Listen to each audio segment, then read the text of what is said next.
Lines. ముందుగా గుత్తికొండ బిలానికి ఎలా వెళ్లాలో చూద్దాం. నేను నసరాపేట నుంచి ఎలా వెళ్లాలో చెప్తున్నాను.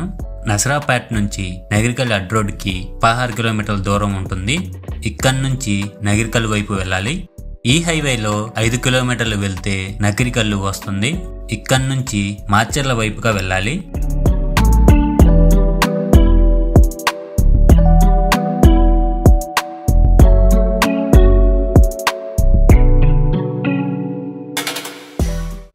మీరు గూగుల్ మ్యాప్స్ లో చూస్తే నగిరికల్ టు గురిజాల రూట్ అని చూపిస్తుంది.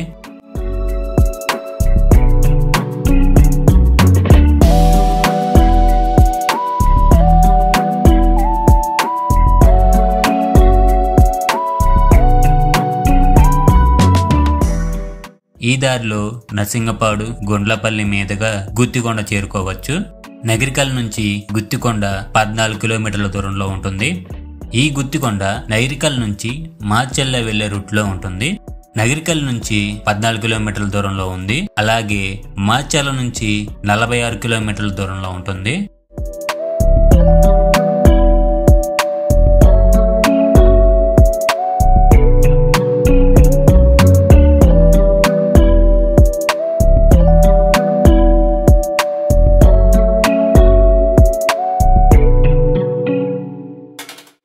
ఇదే గుత్తికొండ బిలం సింహద్వారం. ఈరోజు ఇక్కడ అన్నదానం కూడా జరుగుతుందంట. ఈ వీడియోలో ఆ అన్నదానం కూడా చూద్దాం. గుత్తికొండ బిలం సింహద్వారం నుంచి 4.5 కిలోమీటర్ల దూరంలో గుత్తికొండ బిలం ఉంటుంది.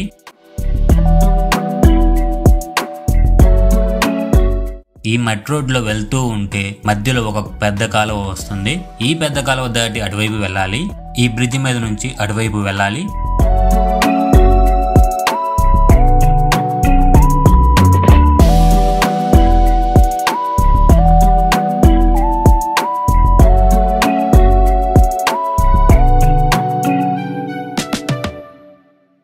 తర్వాత ఈ మట్టి రోడ్లో కంటిన్యూగా వెళ్ళాలి.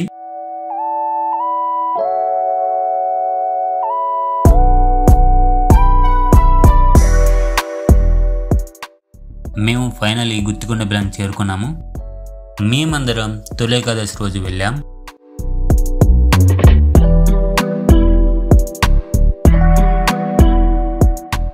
ఇక్కడే ఆ అన్నదానం జరుగుతుంది.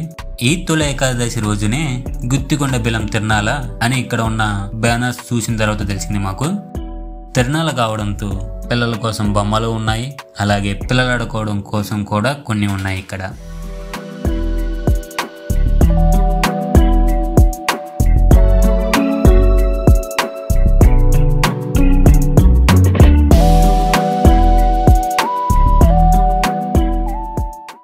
అలాగే ఇంకొంచెం పైకి వెళ్ళి అక్కడ చెప్పులు విప్పి అందరం కాళ్ళు చేతులు శుభ్రం చేసుకున్నాము.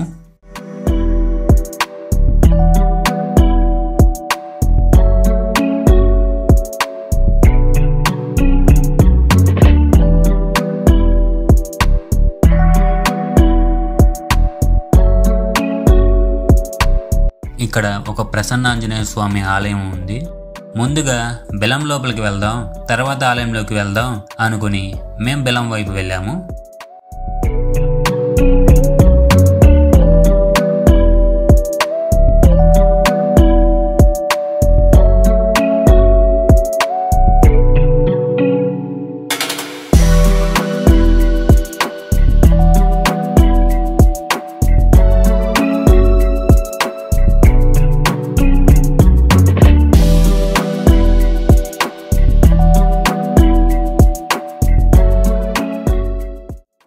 ఇదే గుత్తికొండ బిలం ఎంట్రన్స్.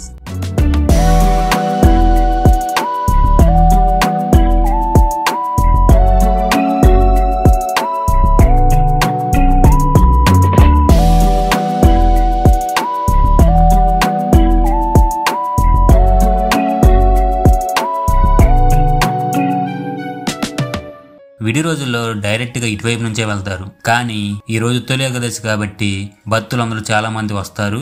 కాబట్టి ఆలయ కమిటీ వారు భక్తులందరినీ ఒక లైన్ వైజ్ గా ఇటువైపుగా ఏర్పాటు చేశారు. ఒకసారి లైన్ చూడండి. ఈ లైన్లో వెళ్తే చాలా టైం అవుతుందని జనం తగ్గిన తర్వాత వెళ్దామని ఇక్కడున్న మిగతా ఆలయాలకి వెళ్ళాము. మేము ఆలయం లోపలికి వెళ్ళి అందరం అమ్మవారి దర్శనం చేసుకున్నాము.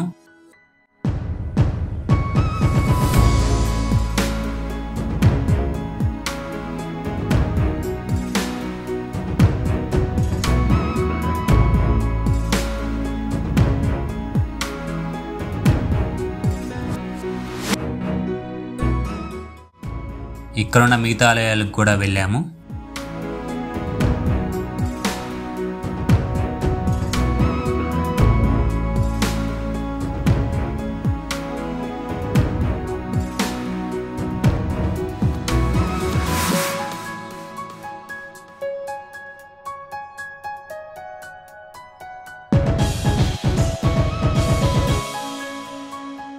ఇక్కడున్న ఆలయాలకి వెళ్ళిన తర్వాత మేము దేవుడి ప్రసాదం కోసం వెళ్ళాము.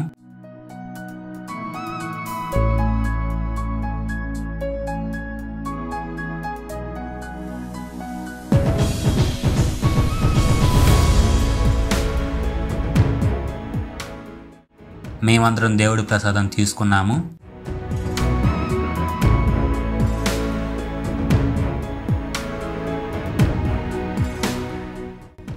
కాసేపు మేము ఇక్కడే ఉన్నాము. ఏమైనా వీలుంటే బెల్లం లోపలికి వెళ్దాం అనుకున్నాము. లేట్ అయినా సరే ఇక్కడే ఉండి దర్శనం చేసుకుని వెళ్దాం అనుకున్నాము.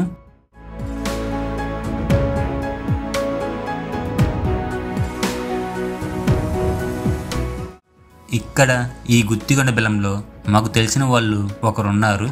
వారిని కలవడం కోసం వెళ్ళాము. ఆయన బెల్లం లోపల ఉన్న అన్ని సొరంగాలు చూపిస్తానని చెప్పాడు మాకు. ఆయనతో మేము 1 గంటన్నర టైం స్పెండ్ చేసి ఈ గుత్తికొండ బెల్లం గురించి ఫుల్ డీటెయిల్స్ తెలుసుకున్నాం.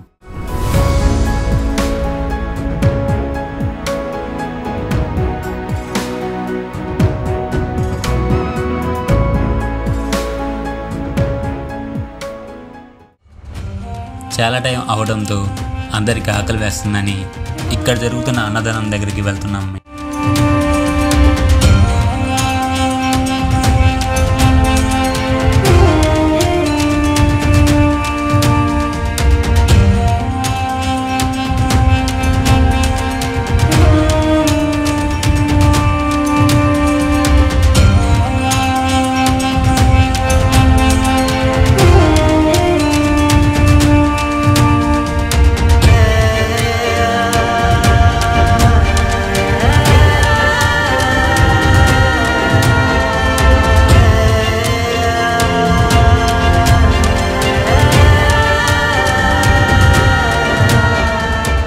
ఇక్కడ జరిగిన అన్నదానం గురించి మేము స్పెషల్గా చెప్దాం అనుకుంటున్నాము. ఇది మా అందరి అభిప్రాయం.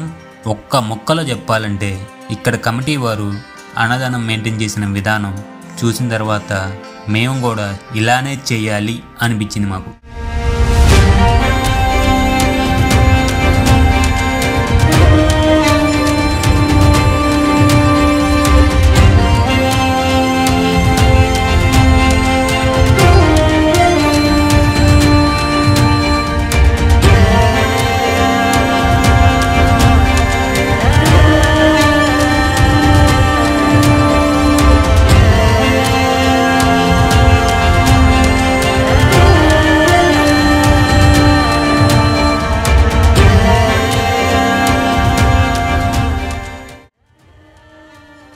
గుత్తికొండ బెల్లం లోపల ఎలా ఉంటుందో పార్ట్ 2లో చూద్దాం. ఈ వీడియోకి వచ్చే లైక్స్ని బట్టి వీడియోని చేస్తాం మేము. లైక్ చేయండి, అలాగే పార్ట్ 2 అని కామెంట్ చేయండి.